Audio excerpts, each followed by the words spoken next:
This is according to the leader of the Landless People's Movement, Swartbooi, who vented his discontent at a press briefing on Thursday on Wednesday's Supreme Court ruling that former Urban and Rural Development Minister Charles Namolo's decision that part of the Electoral Act of 2014 requiring the use of EVM simultaneously with a voter verifiable paper audit trail not come into force with the rest of the act was in conflict with the Constitution and invalid.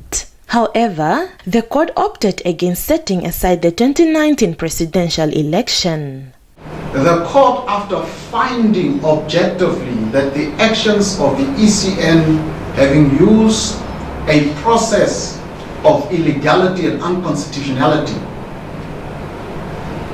objectively, the court then goes into a subjective inquiry and says, however, the ECN in its mind was of the view that it operated legally and constitutionally.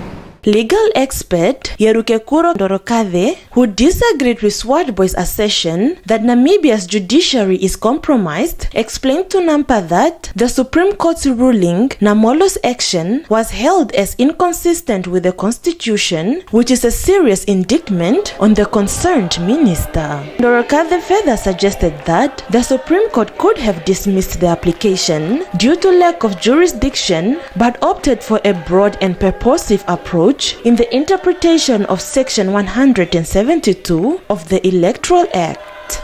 The legality of the use of EVMs without the VVPAT was brought before the Supreme Court by independent presidential candidate in the 2019 election, Pantuleni Itula, Maika Veketora, Henk Much, Epaphras Mukwilongo, and Ignatius Shihwameni. Political expert Dr. Andrew Nikondo, upon inquiry, said that it is important to respect the rule of law and institutions, especially courts of the country. He said the courts are very strong and independent. The judges who were there, he said, are people who are qualified enough and have national and international credentials when it comes to legal matters.